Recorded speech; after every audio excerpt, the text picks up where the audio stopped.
Assalamualaikum warahmatullahi wabarakatuh.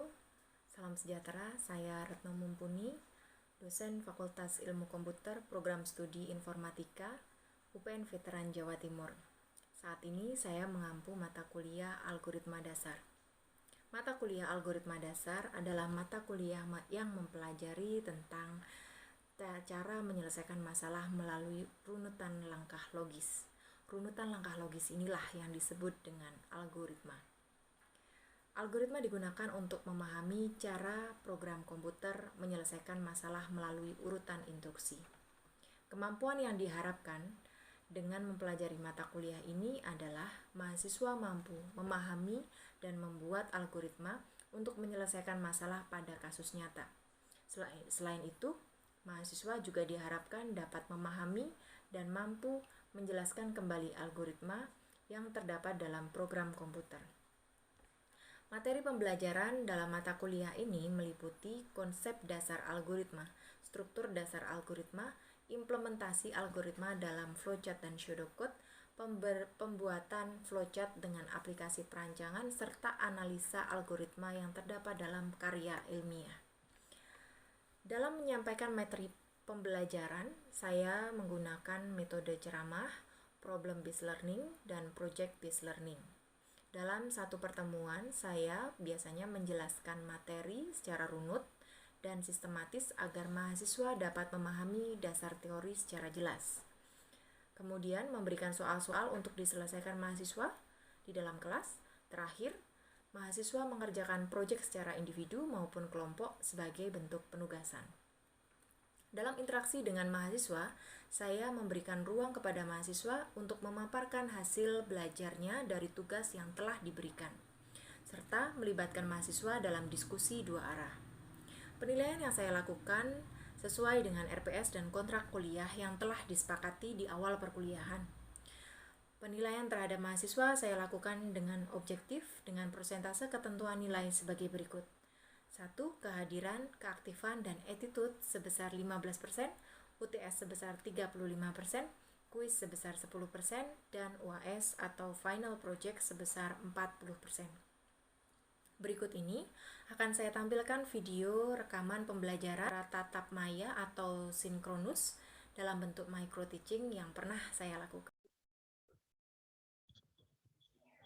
Baik, selamat siang.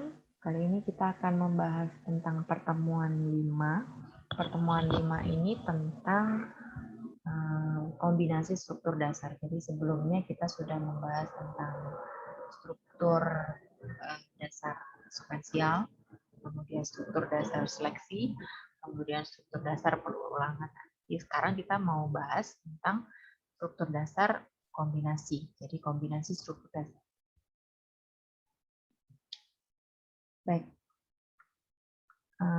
saya review sebentar. Kemarin itu kita sudah membahas masalah struktur sekuensial, kemudian seleksi percabangan, struktur seleksi percabangan, kemudian ada struktur perulangan atau looping ya.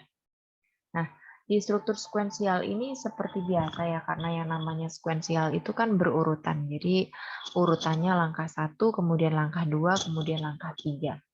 Lalu untuk branching atau seleksi itu urutannya ya seperti ini. Jadi cirinya ada kondisi sesuai atau tidak, ini adalah decision. Jadi ada pilihan ya atau tidak. Kemudian ketika kondisi terpenuhi atau ya terpenuhi maka ke langkah 1. Ketika tidak terpenuhi maka ke langkah 2. Nah, kemudian untuk perulangan atau looping ini cirinya hampir mirip dengan seleksi atau percabangan, di mana miripnya tuh ada branching ya, ada decision, ada decision seperti ini, tetapi perbedaannya ada panah kembali. Jadi ketika kondisi benar ini terpenuhi, ini hanya contoh ya, misalkan ini iya, kemudian diproses, kemudian ada panah kembali ke decision lagi. Ketika ini diubah, di sini tidak, kemudian di sini iya, itu juga tidak masalah. Jadi intinya cirinya ada panah kembali ke pengecekan sebelumnya atau ke proses sebelumnya. Itu yang perulangan atau looping ya. Jadi itu tadi review untuk struktur dasar sekuensial, kemudian seleksi atau percabangan atau branching, kemudian perulangan atau looping. Nah, sekarang kita mau membahas mengenai kombinasi struktur dasar, di mana kombinasi struktur dasar ini contohnya kalau kita lihat dalam flowchart itu seperti ini. Jadi ada langkah 1, kemudian decision di sini apakah kondisi sesuai. Jika iya, kondisi sesuai, maka ke langkah 2, proses langkah 2. Kemudian jika tidak sesuai, maka ke decision yang kedua, dicek apakah kondisi sesuai. Jika tidak sesuai, maka kembali ke langkah 1. Jika sesuai, maka mungkin ke proses langkah 4. Nah, ini hanya contoh flowchart-nya ya. Intinya di sini kombinasi struktur dasar yang dimaksud adalah penggabungan antara decision yang digunakan dalam seleksi atau struktur seleksi, percabangan dengan decision yang digunakan oleh struktur perulangan. Jadi di sini kan kita bisa lihat ini yang struktur seleksi, kemudian yang ini adalah struktur perulangan ya. Cirinya ada panah kembali seperti itu. Nah, jadi dari kondisi ini kita bisa juga menggabungkan gitu ya. Jadi kombinasi struktur dasar itu bisa bermacam-macam. Dalam praktik banyak algoritma yang mengkombinasikan 2 atau 3 struktur dasar. Nah, kalau Anda perhatikan ya di tugas-tugas sebelumnya Anda pernah membuat algoritma dari sistem vending machine atau algoritma dari sistem ATM. Nah, di situ kan menggabungkan 2 atau 3 struktur dasar ya. Bisa menggabungkan struktur sekuensial dengan struktur perulangan, bisa menggabungkan struktur sekuensial dengan struktur seleksi, atau juga bisa menggabungkan struktur sekuensial dengan struktur seleksi, dan juga struktur perulangan. Jadi di situ saya sebenarnya sudah mencoba Anda untuk membuat tugas yang menggabungkan struktur dasar, yaitu kombinasi struktur dasar. Nah, jadi diingat-ingat kembali ya, sebenarnya jadi kombinasi struktur dasar ini ya tinggal menggabungkan saja dari struktur-struktur yang sebelumnya. Gitu. Kemudian ini adalah contoh kombinasi struktur sekuensial dengan perulangan gitu ya. Kalau dilihat dari sini, ini sebenarnya flowchart-nya salah atau betul ya?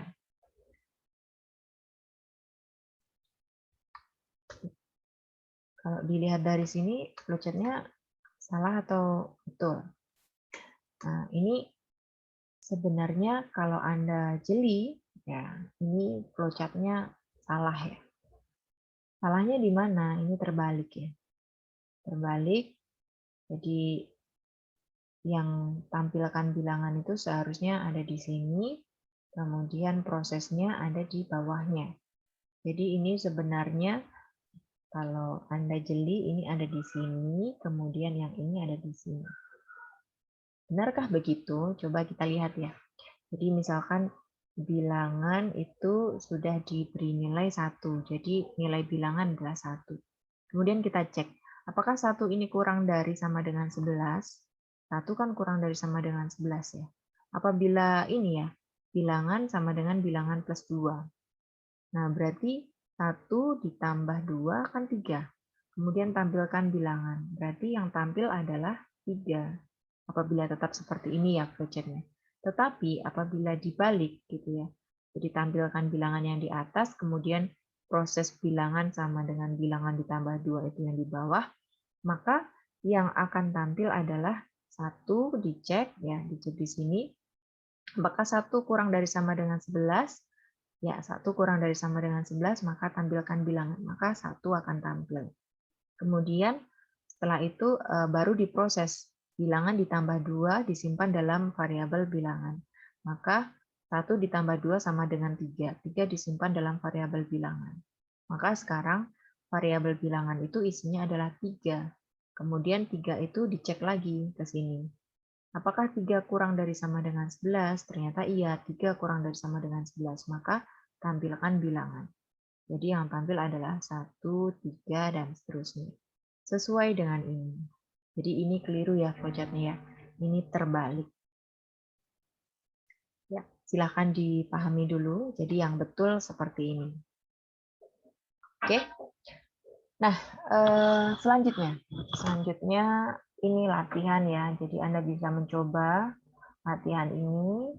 Buatlah algoritma untuk menentukan bilangan terbesar antara X dan Y. Variabel input X dan Y berdasarkan inputan user. Gitu ya. Jadi silakan Anda coba, Anda buat orat-oratan di kertas, kemudian bisa nggak sih sebenarnya saya membuat algoritma jika diketahui soalnya seperti ini. Nah, diingat ya, algoritma yang Anda buat itu kan algoritma yang seperti kemarin ya, langkah nomor 1 apa, langkah nomor 2 apa, langkah nomor 3 apa. Nah, itu namanya algoritma. Kalau diketahui soalnya seperti ini, kira-kira seperti apa ya algoritmanya? Silahkan dicoba. Oke, ketika Anda sudah mencoba, ini bisa diintip, hasilnya akan seperti ini. Ya, pastikan Anda sudah mencoba dulu ya. Nah, ini kalau dilihat dalam bentuk flowchart-nya ya, buatlah diagram alir untuk menentukan bilangan terbesar antara X dan Y. Jadi antara variabel X dan variabel Y. Nah, di sini Anda bisa lihat flowchart-nya ya. Nah, kalau tadi soalnya masih belum ada gambaran, ternyata susah merancang algoritmanya. Nah, kesempatan kedua, ketika melihat flowchart-nya seperti ini, kira-kira algoritmanya seperti apa? Tuh, coba Anda tuliskan lagi. Nah, di sini Anda bisa melihat ya. Jadi kalau sudah ketahuan flowchart-nya seperti ini kan akan gampang ya. Mulai kemudian masukkan X, Y. Kemudian X itu berapapun bilangan yang ada di X itu disimpan dalam variabel terbesar. Kemudian dicek di sini, diperiksa. Apakah yang terbesar itu kurang dari Y? Jika di dalam variabel terbesar ini saja masih kurang dari Y, maka Y yang dijadikan yang terbesar. Kemudian tampilkan yang terbesar. Tetapi jika pada saat diperiksa atau pada saat dicek ternyata yang terbesar kurang dari Y itu tidak terpenuhi, maka Y itu tetap yang lebih kecil ya. Jadi yang ditampilkan adalah yang terbesar. Oke, kita lihat ya algoritmanya seperti ini. Jadi mulai, kemudian masukkan nilai X, Y, kemudian lebih mudahnya saya berikan coret-coret di sini ya. Jadi mulai, kemudian masukkan X, Y. Nah, jadi inputnya dimasukkan, X-nya berapa? 5 misalkan. Y-nya berapa? 10. Lalu, berapapun nilai X, disimpan nilai X ke dalam variabel terbesar. Jadi misalkan X-nya itu 5 ya. Nah, berarti X sama dengan 5, sama dengan terbesar. Berarti isi dari variabel terbesar itu adalah X gitu ya, adalah 5. Oke, kita sudah simpan 5 dalam variabel terbesar. Kemudian kita periksa apakah terbesar kurang dari Y. Jadi apakah terbesar kurang dari Y itu apakah 5 itu kurang dari Y. Nah, sementara bisa kita lihat ya, apakah 5 itu kurang dari 10? Apakah 5 kurang dari 10? Benar kan ya, 5 kurang dari 10. Berarti terpenuhi ya ini ya. Ya, betul, 5 kurang dari 10. Nah, berarti jika jawabannya iya, maka Y dijadikan yang terbesar. Jadi Y-nya atau 10-nya ini disimpan ke dalam yang terbesar. Jadi yang tadi kan awalnya 5-nya itu disimpan dalam variabel terbesar ya. Karena ketika kita cek ternyata 5 itu masih kurang dari Y, maka yang dijadikan terbesar itu yang nilai Y-nya. Jadi 10 ini disimpan dalam variabel terbesar. Jadi sekarang variabel terbesar berapa isinya? 10 ya. Jadi 10 itu sama dengan terbesar. Nah, selanjutnya lanjut ke nomor 5, yaitu tampilkan nilai dari variabel terbesar. Di mana nilai baru dari variabel terbesar itu adalah 10.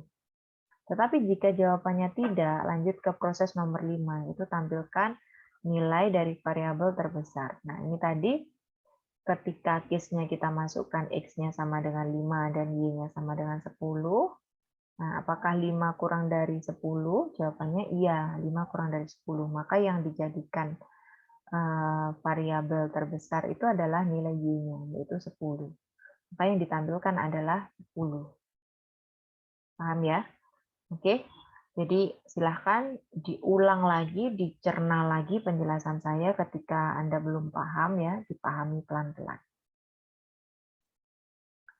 Oke, seperti itu. Kemudian kita lanjut ke slide berikutnya. Jadi pastikan Anda bisa membuat algoritmanya sebelum Anda membuat flowchart-nya ya.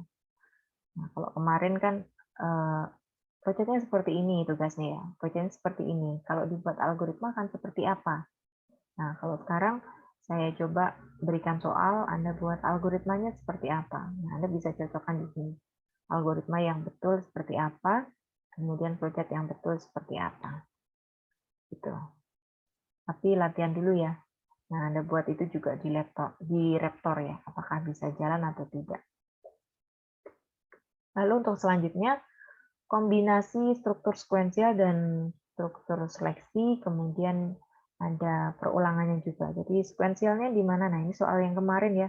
Soal yang kemarin yang ada di tugas ya. Itu kan seperti ini. Jawabannya 1, 4, 9, kemudian 6, 36, 49, 64, 81, 100. Nah, ini soalnya itu jawabannya seperti ini. Nah, kita diminta untuk membuat algoritmanya seperti apa gitu ya. Anda coba nanti ya. Nah, ini ada bilangan 1, kemudian ada juga bilangan didefinisikan di sini sama dengan 1 ya. Nah, bilangan didefinisikan sama dengan 1, kemudian dicek di sini ya, apakah bilangan kurang dari sama dengan 10, apakah 1 kurang dari sama dengan 10? Nah, ternyata iya, 1 kurang dari sama dengan 10, memenuhi ya. Kemudian dicek lagi, apakah bilangan apakah bilangan tidak sama dengan 5? Ternyata iya, bilangan 1 itu kan tidak sama dengan 5. Maka tampilkan bilangan, yaitu bilangan kali bilangan, yaitu 1 dikalikan 1. Maka hasilnya adalah 1 ya. Hasilnya adalah 1. Nah, lalu setelah ditampilkan, kemudian proses selanjutnya adalah menjumlahkan bilangan tadi dengan nilai 1. Jadi bilangannya tadi 1, 1 ditambah 1, 2. 2 disimpan ke dalam bilangan ya.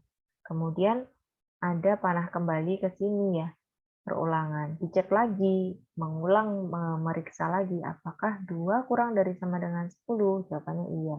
Apakah 2 tidak sama dengan 5? Jawabannya iya. Maka tampilkan bilangan kali bilangan. Berapa? 2 kali 2. Jawabannya berapa? 4. Seperti itu ya. Begitu seterusnya sampai nilainya 100, misalkan 10 ditambah 1 sudah 11. Apakah 11 kurang dari sama dengan 10? Tidak, maka selesai ya, prosesnya selesai.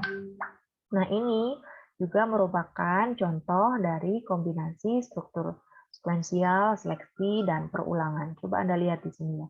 Ini sekuensialnya di sampai sini, kemudian di sini ada seleksi di sini, ya dan tidak. Kemudian di decision kedua ini ada struktur perulangan. Jadi begitu ya. Jadi di sini struktur seleksi, kemudian di sini ada struktur perulangan ya. Ini ya, struktur perulangan. Kemudian di sini ada struktur sekuensial. Jadi contohnya seperti itu. Anda bisa berlatih membuat struktur kombinasi atau kombinasi struktur dasar, sekuensial, seleksi, maupun perulangan nanti di tugas ya. Nah, ini ada contoh ya, contoh mengubah algoritma menjadi pseudocode. Algoritma atau runutan langkahnya adalah sebagai berikut. Jadi, dapatkan jari-jari lingkaran. Misalkan dapatkan jari-jari lingkaran itu kalau ditulis di dalam algoritma kan ya cukup dituliskan dapatkan jari-jari lingkaran. Tetapi kalau ditulis dalam pseudocode, nah itu bisa menjadi seperti ini. Jari-jari itu kalau kita definisikan sendiri, misalkan 20 ya, 20 disimpan dalam jari-jari. Nah, 20 disimpan dalam jari-jari, berarti nilai variabel jari-jari ini sama dengan 20. Kemudian, hitung luas lingkaran dengan menggunakan rumus 3,14 kali jari-jari kali jari-jari. Nah, ini untuk algoritmanya ya. Kemudian kalau dalam flowchart, kalau dalam pseudocode-nya berarti di sini 3,14 bintang jari-jari, jari-jari, atau jari-jari kuadrat, kemudian hasilnya ini disimpan ke dalam luas ya. Cara penulisannya seperti ini. Kemudian tampilkan luas. Nah, kalau di dalam algoritma kan kita cuma bisa begini aja menuliskannya ya. Tampilkan luas. Nah, tapi kalau dalam pseudocode kita bisa print luas. Gitu ya, print luas. Kenapa luasnya ada kurungnya? Karena ini merupakan output ya. Outputnya berupa variabel luas, di mana variabel luas itu nilainya didapatkan dari jari-jari kali jari-jari dikalikan 3,14. Kemudian variabel luas ini dipanggil di print luas gitu ya. Di mana jari-jari ini sebenarnya nilainya sudah ada, sudah didefinisikan. Berapa? 20. Jadi seperti itu ya. Oke. Jadi kalau diubah dari algoritma ke dalam pseudocode itu akan seperti ini hasilnya. Dipahami pelan-pelan ya, diulang lagi penjelasannya jika Anda itu.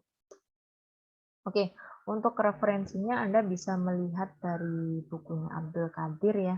Abdul Qadir 2012, kemudian Imade Joni dan Budi Raharjo 2006. Nah, ini kalau Anda ingin belajar lebih dalam, Anda bisa menggunakan referensi ini. Nah, kemudian untuk mengimplementasikan hasil pembelajaran Anda, ada tugas 5. Jadi, buatlah 2 algoritma, flowchart, dan pseudocode yang menggunakan kombinasi struktur dasar. Jadi, file yang dikumpulkan itu berupa 2 soal kombinasi struktur dasar. Nah, soalnya itu Anda buat sendiri, bebas. Yang penting soalnya itu mengandung kombinasi struktur dasar, entah itu struktur dasar sekuensial dengan perulangan, atau sekuensial dengan percabangan, atau ketiga-tiganya, terserah Anda ya, bebas ya.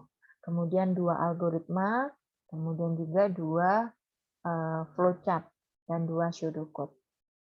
Jadi ini Anda buat, kemudian file Raptor ya untuk flowchart-nya ya. Flowchart-nya wajib menggunakan Raptor. Kemudian untuk format penulisannya ya, nanti Anda tuliskan seperti ini di file doc ya. Itu ada soal, kemudian algoritma, kemudian flowchart, kemudian pseudocode ya. Ya, soal, algoritma, flowchart, pseudocode. Itu Anda tuliskan nomor 1, kemudian nomor 2 juga soalnya apa, algoritmanya seperti apa, flowchart-nya seperti apa, pseudocode-nya seperti apa.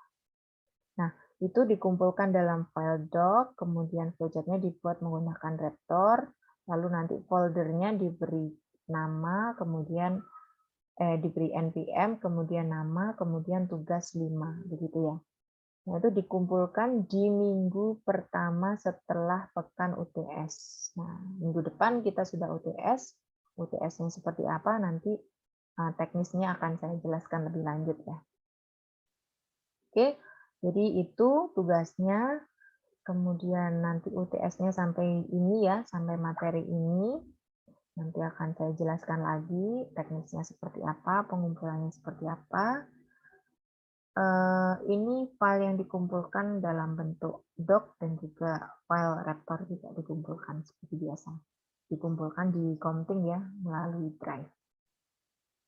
Baik, saya kira itu untuk penjelasan hari ini. Jika ada yang ditanyakan atau kurang paham, silakan bisa melalui WhatsApp atau bisa di grup ya, di forum grup ya, silakan.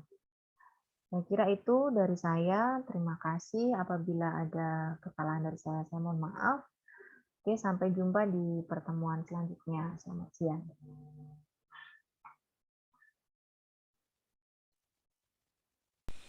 Demikian Demikianlah tadi paparan saya mengenai PDD UKT-PT pada bagian pengajaran. Apabila ada kurang lebihnya atas apa yang saya paparkan, saya mohon maaf. Terima kasih atas perhatiannya. Wassalamualaikum warahmatullahi wabarakatuh. Salam sejahtera.